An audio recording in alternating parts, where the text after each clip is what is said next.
નમસ્કાર, જય ગુરુ મહારાજ. ઘણા સમયથી બે ત્રણ સાધકો અનુયાયી મિત્રોનો પ્રશ્ન છે કે કબીર સાહેબની સાખી છે કે ગગન મંડળની ગોખમાં નર સૂતો નિરાધાર, ત્રણ પુરુષ એની સેવા કરે, રામ, કબીર અને રણકાર. તો આ ત્રણ પુરુષ જે છે, રામ, કબીર અને રણુકાર, એ કોણ છે? અને જે ગગન મંડળમાં જે સૂતો છે, તો એ કોણ છે?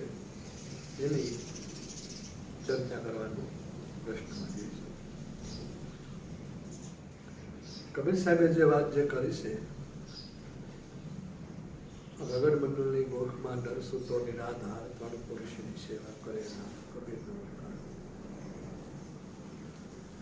તો પ્રથમ મુદ્દો તો આપણે એ જોવું પડશે કે કબીર સાહેબે જે ગગન મંડળની ગોખમાં જે કીધું છે, એ કોઈ વાતનો વિષય નથી, કોઈ સમજણનો વિષય નથી, બુદ્ધિનો વિષય નથી, મનનો વિષય નથી. આ વિષય કોઈ મન, બુદ્ધિ, વાતનો કે શ્રવણનો, સમજવાનો વિષય નથી. આ વિષય છે ભીતર અનુભૂતિનો. જ્યાં સુધી તમે ભીતર એને અનુભવો નહીં, ત્યાં સુધી અનુભવમાં આવે એવું નથી. તો પ્રથમ જે વાત કરી કે ગગન મંડળ, એટલે ગગન મંડળ કોઈ વાતમાં આવે એવું નથી, કોઈ સમજણમાં આવે એવું નથી, કોઈ સાંભળવામાં આવે એવું નથી. ગગન મંડળ એ ભીતરનો વિષય છે. અને એમાં સાહેબે પણ કીધું વાણીમાં,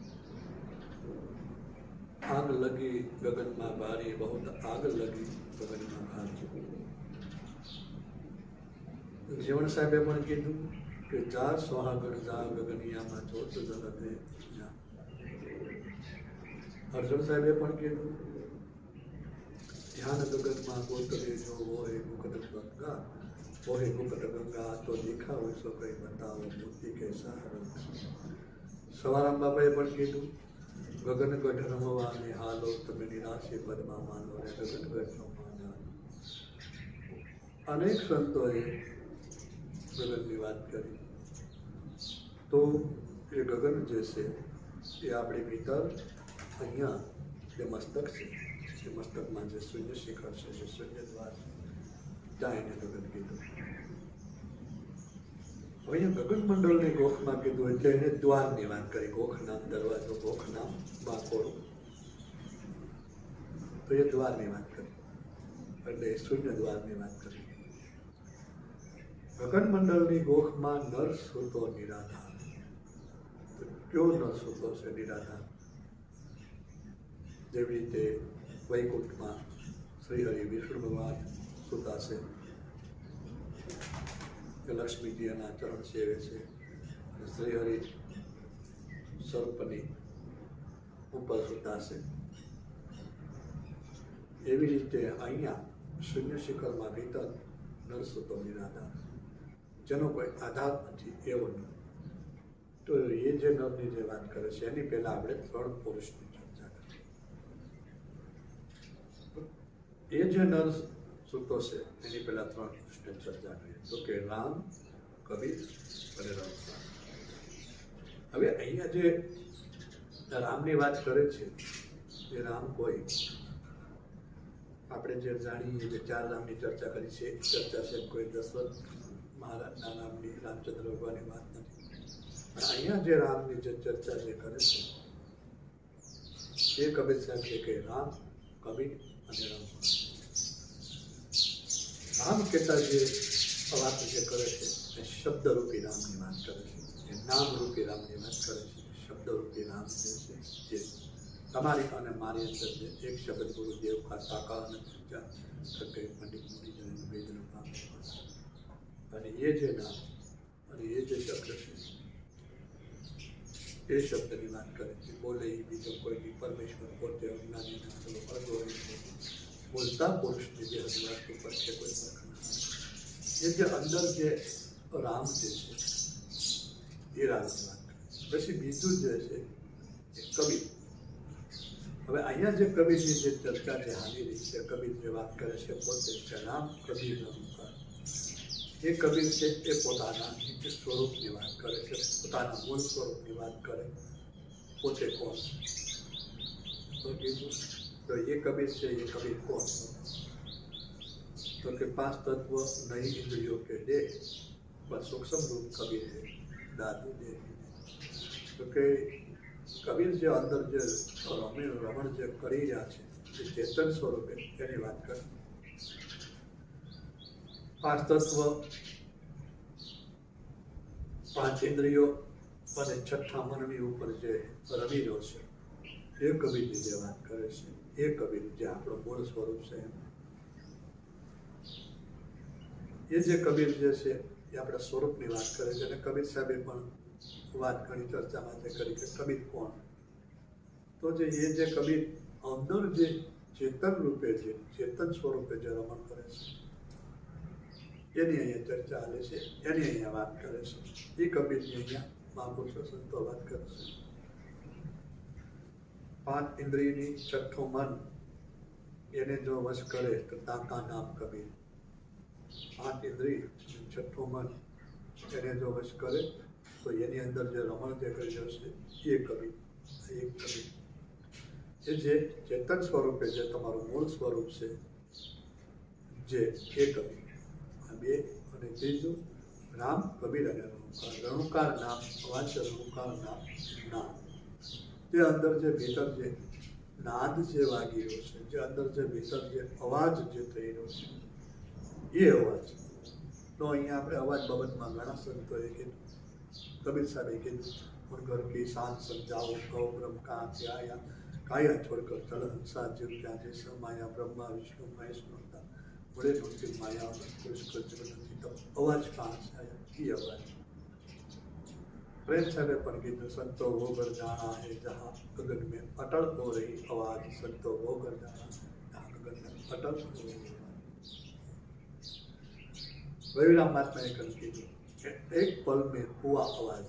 એક જ પળમાં છો અવાજ અને તાસે ઉપજા બ્રહ્માંડ. એક પળમાં જે અવાજ છો અને એનાથી બ્રહ્માંડ પ્રદર્શન.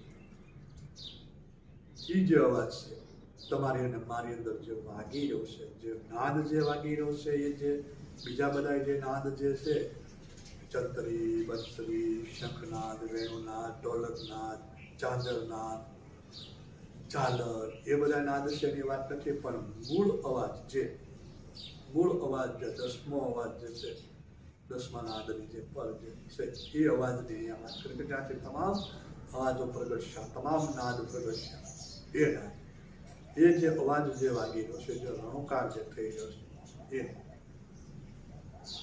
પહેલા જે રામ કીધું એટલે શબ્દ સ્વરૂપી, બીજું જે કબીર કીધું એટલે જે પોતાના ચેતન સ્વરૂપ, પોતાના નિજ સ્વરૂપ, અને ત્રીજું જે રણુકાર કીધું એ અવાજ સ્વરૂપ. અને હવે જે વાત આવે છે એ ગગન મંડળની ગોખમાં નર સૂતો નિરાધાર. તો આ નર સૂતો નિરાધાર એ કોણ કે જેનો કોઈ આધાર નથી? તો એ કોણ? તો એ જે તમારી અને મારી અંદર જે ભીતર જે ગગન મંડળની ગોખમાં જે 10મા દ્વારમાં શૂન્ય શિખર જે સૂતો છે એ છે આત્મ સ્વરૂપ. એ છે એ નર છે, એ આત્મરાજ છે, એ નર પોઈટો નિરાધાર. અહીંયા મીઠો ભગત કહે કે મેં અનામી નામ નામ પર સુરતા વારી દે ઉલટ અજંપા જા ખુલ ગઈ બ્રહ્મની બારી દે. ઉલટ અજંપા જા ખુલ ગઈ મારે બ્રહ્મની ભીતરની બારી દે. ગગન મંડળની ગોખમાં નર પોઈટો નિરાધાર. મીઠો ભગત એમ કહે કે અણી અગર પર એક છે નર પોઈટો નિરાધાર. તલહર કી ત્યાં જોત તલથે જીણો હોવા જણુકાર. આ મુરલી વાગી રે, અશ્વમાં મુરલી વાગી રે.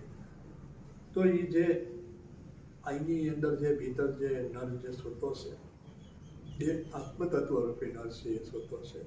અને એની આ 3 પુરુષ સેવા કરે. પહેલા રામ, પછી કબીર અને રણુકાર.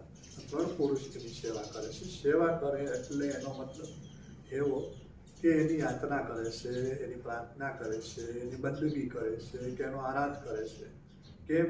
કારણ કે આત્મતત્વ એ ત્રણેયથી પર છે. સ્વરૂપથી પણ પર છે, શબ્દથી પણ પર છે, અને નાદથી પણ પર છે. આ ત્રણેયથી એ પર છે, એ આત્મ સ્વરૂપ છે. એને કબીર સાહેબે કીધું કે એ જે નરસુતો નિરાધાર અને એની આ ત્રણ પુરુષ છે એ સેવા કરે છે એને તમારે જાણવાનું છે અને માણવાનું છે. હવે ગગનમંડળની, શૂન્ય શિખરની ને આત્મતત્વની ને કબીરની અને રણુકાની અને શબ્દની જે વાત આવે છે એ કોઈ સમજણનો કે વાતનો કે વાણીનો કે શ્રવણનો વિષય નથી. એ વિષય ભીતર અનુભૂતિનો છે. જ્યારે તમે ભીતર જાઓ અને ભીતર એને અનુભવો, સાધનાના માધ્યમથી, શ્રોતાના માધ્યમથી, સહજ માર્ગથી તમે એને અનુભવો, ત્યારે તમને એ શિખરમાં, ગગનમંડળમાં એ પુરુષ કેમ છે અને એ પુરુષ જે સૂતો છે અને એને જગાડે અને એને જોવે ત્યારે ખબર પડે. એટલે કબીર સાહેબે કીધું એ પુરુષ બાબતમાં કે કોણ જગાડે છે? તો કે સુરતા જગાડે નામને, નામ જગાડે પ્રેમને, પ્રેમ જગાડે પુરુષને, જે મેં વાત કરી ચૈતન્ય પુરુષની, અને પુરુષ જગાડે બ્રહ્મને. જે ગગનમંડળમાં જે સૂતો છે, જે ગગનમંડળમાં જે પોઢ્યો છે, એને એ પુરુષ બ્રહ્મને જગાડે, બ્રહ્મ કહેતા આત્મતત્વને એને જગાડે.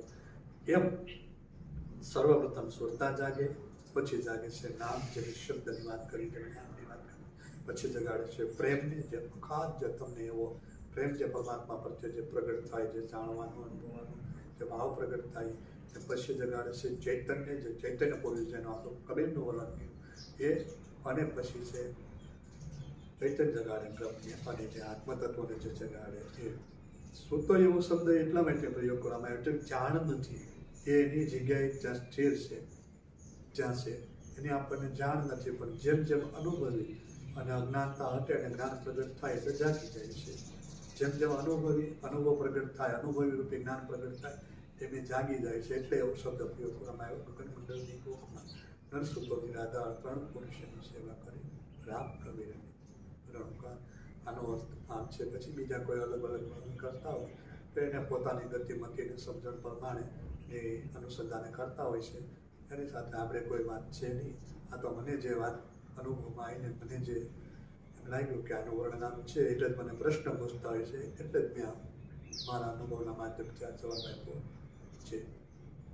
બોલ સદગુરુ મહારાજ.